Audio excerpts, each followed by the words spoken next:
Welcome back to the deep dive. Today we're diving into something, getting the right medical care for autistic kids as Yep. they grow up, Right. which sounds like it has a ton of helpful advice, honestly, for parents and caregivers. It really does. I am really excited to dig into this with you and see what we can uncover. Yeah, me too. Hmm. As young people with autism, grow, their needs change. Right. And the healthcare system, well, it doesn't always keep up. That's exactly it. Our source seems really focused on that idea of getting the right kind of care Right. as these kids transition into adulthood. Oh. So what are some of the things that parents should be thinking about as their kids get older? Well, one thing that's fascinating is that while most people know about the core symptoms of autism, Right. there's often a whole host of other medical and psychological conditions that can emerge alongside it. Oh, wow. And these can be connected in ways that require a really specialized approach. So it's not just about autism itself. No. It's about understanding the whole person. Yes, Ex- exactly. A good example is gastrointestinal issues. It's a common problem. It's important to remember that the gut and the brain are actually very closely linked. Okay. In fact, there's growing evidence that differences in gut bacteria Right. might actually play a role in the development of autism. And these imbalances can lead to those GI symptoms we were talking about. That's really interesting. So it's not just that autistic kids are more likely to have stomach aches. Right. There's a deeper connection that could be impacting their overall health and well-being. Exactly. And this connection can really complicate things. Okay. Because if a child's behavior is stemming from an underlying medical issue, Right. treating it as purely behavioral just won't be effective. That makes me think about how often a kid's behavior is labeled as difficult Mm-hmm. when maybe it's actually a sign that something else is going on. Right. Sometimes treating that underlying medical issue can really make a huge difference in their behavior. It really highlights how connected the physical and behavioral sides are. Totally. It's a reminder to look beneath the surface and think about all the things that could be at play. Speaking of asking for help, let's get into the world of healthcare. One source mentioned this really concerning gap. Autistic children often have more complex needs, but doctors don't always have the training to handle them.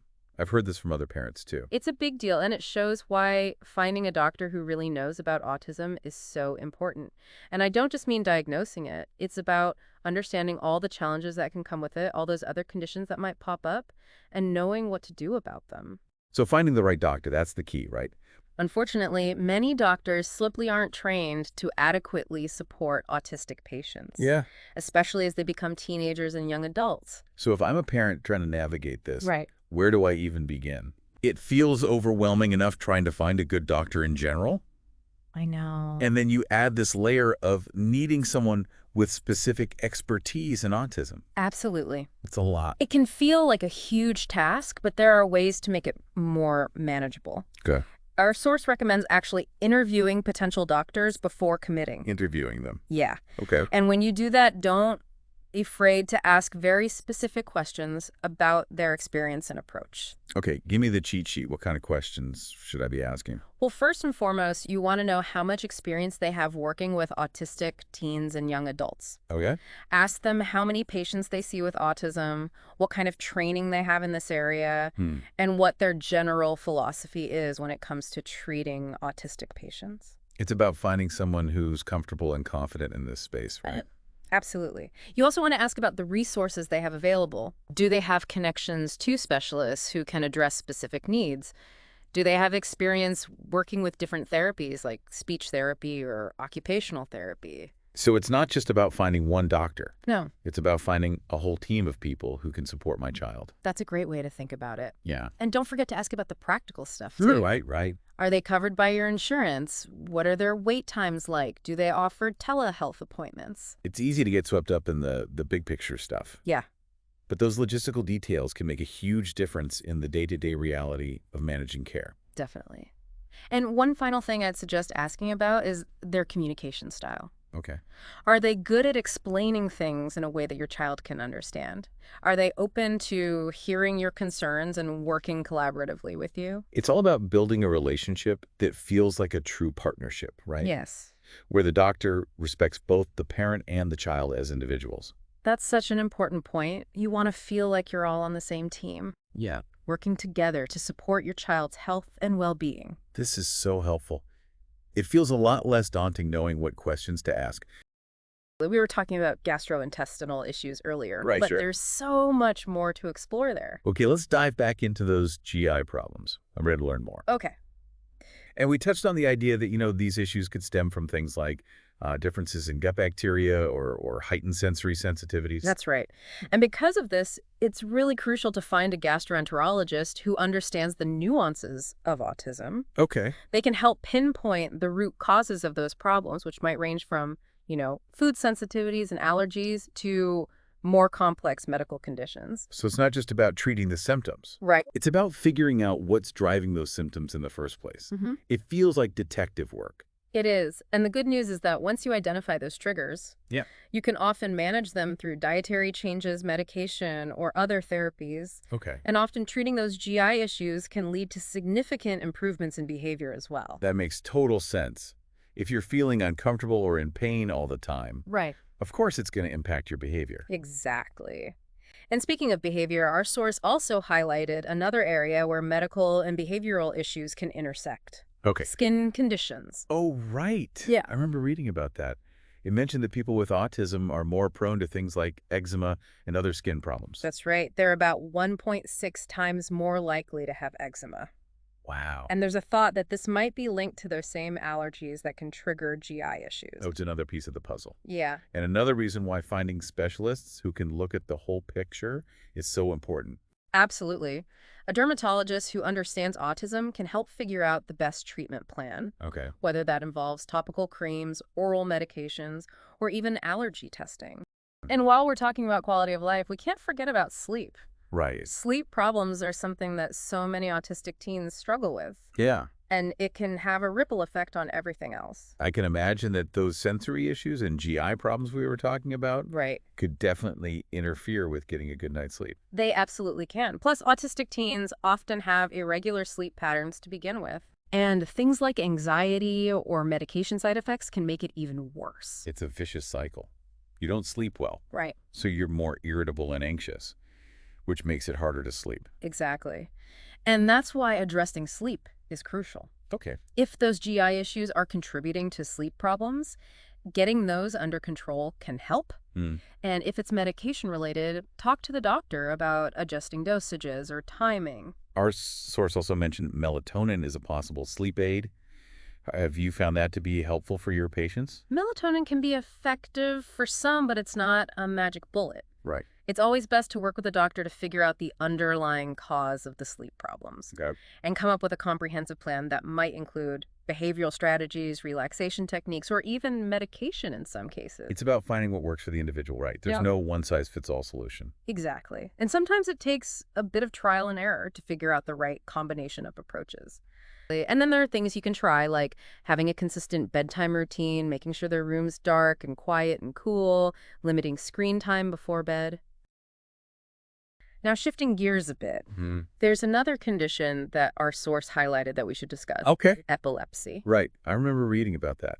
It's more common in people with autism, isn't it? It is. Studies show that up to 30% of autistic people have epilepsy, Wow. compared to just 1 to 2% of the general population. That's a significant difference. Mm. Wow. I didn't realize the numbers were that high. What are some of the signs that a parent should be aware of? Well, it can vary depending on the type of seizure, Sure. but things like staring spells, involuntary movements, muscle stiffening, or even sudden changes in behavior or mood could be red flags. Okay. Sometimes these seizures are mistaken for behavioral issues, Oh, wow. especially if they involve things like aggression or sudden emotional outbursts. That makes sense. Yeah. It can be hard to tell what's a seizure and what's just a challenging behavior, Yeah. especially if you're not familiar with the different types of seizures. Exactly. And it's important to remember that epilepsy can develop at any age. But it's particularly common for seizures to emerge during the preschool years and again during adolescence. Okay. So if you're a parent of a teenager with autism, it's something to be aware of. So what should I do if I suspect my child might be having seizures? The first step is to talk to your doctor immediately. Okay. They'll likely refer you to a neurologist who can do further testing like an EEG, Right. which measures brain activity. I remember our source had a really good tip about preparing for those kinds of medical tests. Oh, yeah. Especially if your child has sensory sensitivities or anxiety around medical procedures. Oh, yes. They suggested using social stories with visual cues to help explain what will happen during the EEG. Oh, that's great. You can even find videos online that show kids what the procedure looks like. Okay. This kind of preparation can make a huge difference in reducing anxiety and helping your child feel more comfortable. I love that idea. It's about giving them a sense of control and predictability Right. in a situation that can feel really scary and overwhelming. Exactly. Social stories are awesome. They break things down in really simple language and pictures, showing what's going to happen step by step. That helps a lot with anxiety and getting kids to cooperate. And speaking of feeling overwhelmed, I think it's worth acknowledging that navigating healthcare for autistic teens and young adults Yeah. can be incredibly challenging for families. It's a lot to juggle. And preparing for that transition to adult care, Right. which can be really tricky. It feels like a never-ending journey, It is. but at least we're in it together, right? We are. And the more we learn and share information, the better equipped we'll be to support each other and advocate for the best possible care for our loved ones.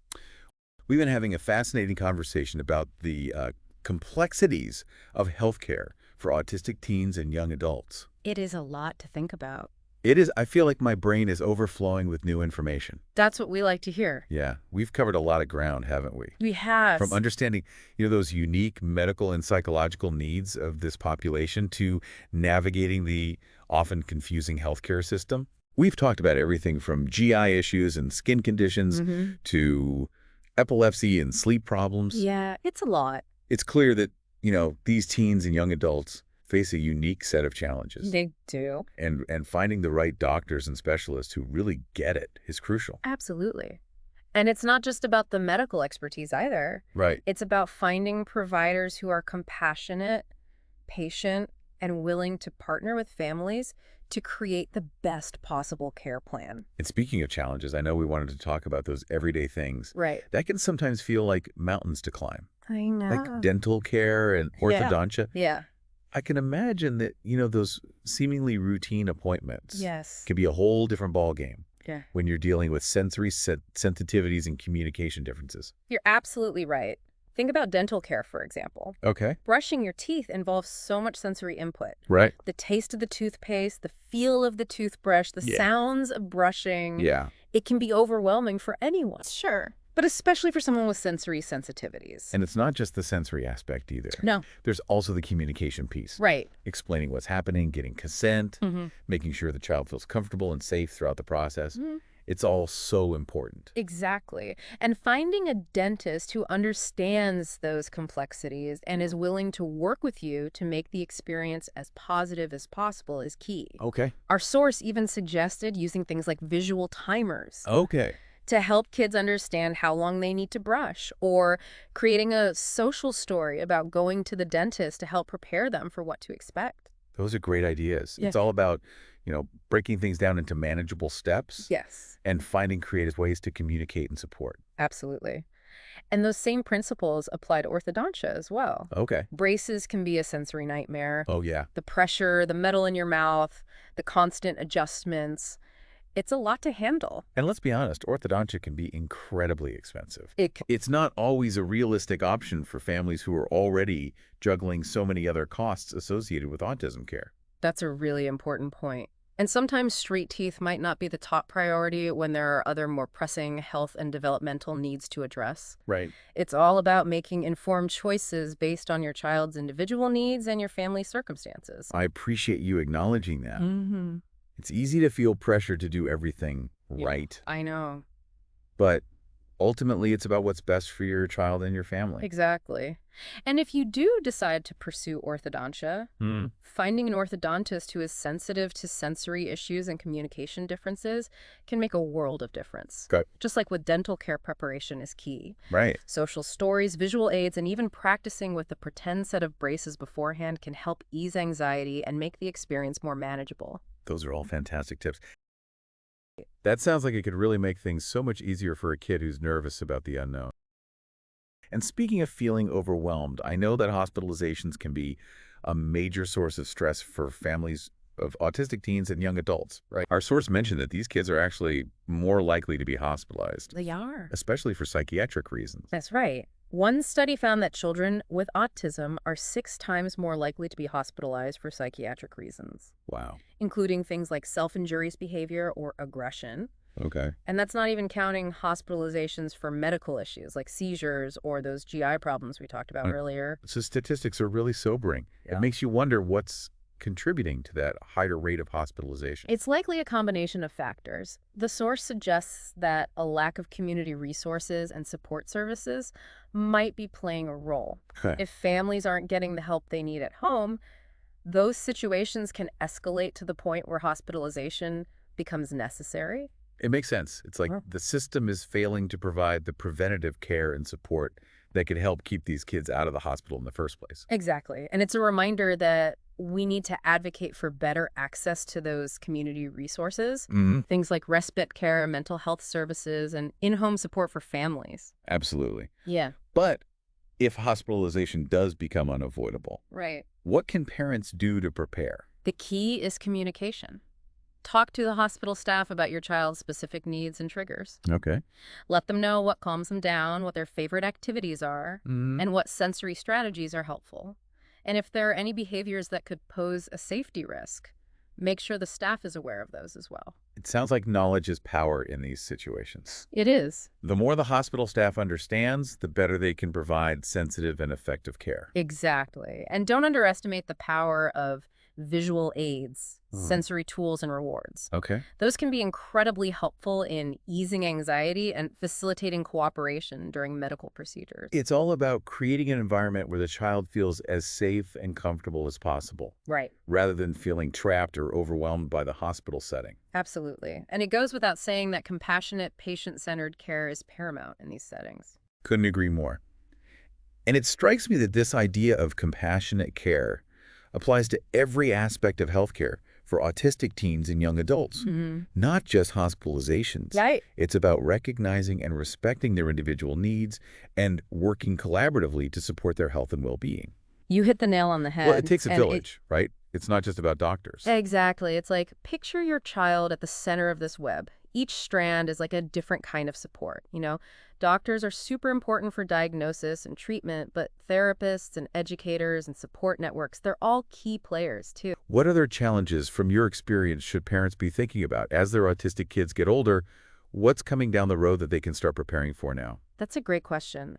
As kids become teenagers, those social and emotional challenges, they really come into play.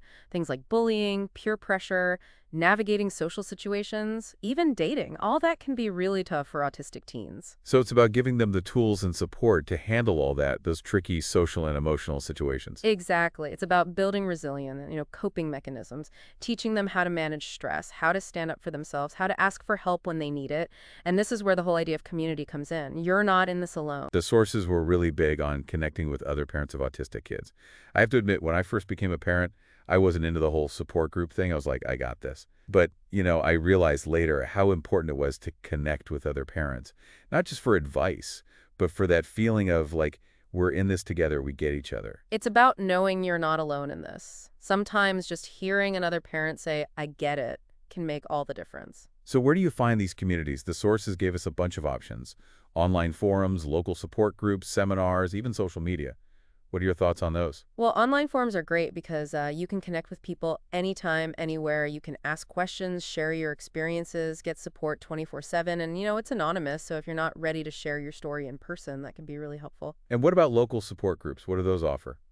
Local groups are all about that face-to-face connection, which can be really grounding. You meet other families in your area, you share resources, maybe even plan outings together. It's like building your village in real life, right? Creating that network of support right where you live. Exactly. And then there are seminars and conferences. Those can be amazing for learning from experts, connecting with other families, getting inspiration. And social media is huge for this too. Tons of Facebook groups, Instagram accounts, Twitter hashtags, all about supporting parents of autistic kids.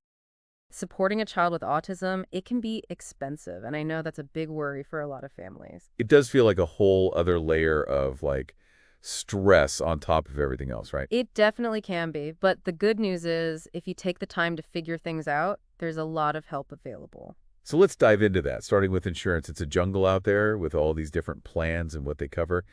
Any tips from the sources on how to navigate that? First thing, read your policy carefully. See exactly what's covered. Some plans are great for autism services, others, not so much. And what if your plan doesn't cover what you need? What then? Well, that's when you become an advocate. Don't be afraid to fight those denials. Or look into other options. There might be different insurance providers or even advocacy groups that specialize in autism coverage. You mentioned advocacy groups. Any specific ones you'd recommend for parents trying to get better insurance coverage for autism-related stuff? Yeah, absolutely. Mention specific advocacy groups related to autism insurance coverage. They can walk you through the appeals process, help you find other insurance options, even advocate for bigger policy changes, at a higher level. Wow, that's great to know. What about help beyond insurance? Like, I know some families really struggle to afford things like therapy or equipment, even special programs. That's where grants and scholarships come in. There are all sorts of organizations and foundations that help families who are struggling financially. Do you have any examples of those organizations, specifically for families of autistic children? That would be super helpful for our listener, I think. Of course, mention specific organizations offering grants for families of autistic children. These could help with therapy costs, educational programs, even things like specialized equipment. It's so good to know those resources are out there. It really shows how important it is to, like, be proactive, really look for those opportunities. What else did the sources talk about financially? Don't forget about your employer benefits. Some companies offer therapy coverage or those flexible spending accounts where you can put pre-tax money towards medical expenses. Right. It's about, like, putting together all the pieces, finding what works for your situation. And like we said, things could be different depending on where you live. So connecting with local autism organizations or support groups, that's always a good move. Absolutely. They'll have the best info on what's available in your area. We've covered so much today. Building a team, healthcare, those everyday challenges, financial stuff, finding your community. It's a lot, and I imagine it can feel pretty overwhelming at times. It's about creating a world where neurodiversity is celebrated, not just tolerated. And that starts with us, with parents, advocating for our kids, learning all we can, building those support systems. It's about empowering autistic individuals to advocate for themselves, Yeah. to have a voice in their healthcare decisions, Right. to participate fully in their communities, Uh-huh. and to live lives that are rich with meaning and purpose. That's the ultimate goal. Couldn't have said it better myself. This deep dive has been so insightful. Before we wrap up, any final thoughts for our listener? What's the one thing you hope they take away from this? I think what I'll remember most from these sources is that while autism definitely has its challenges, it also has so much beauty. It's an opportunity for growth, for learning, for connection. It's about changing how we see things, seeing the world through a different lens, and appreciating the amazing diversity of the human brain. I love that. And to our listener, thank you so much for joining us on this journey. This deep dive was just for you, and we hope it's given you the knowledge, the resources, and most importantly, the hope and confidence to support your child. Remember, you're not alone. There's a whole community out there cheering you on, ready to help you and your child every step of the way.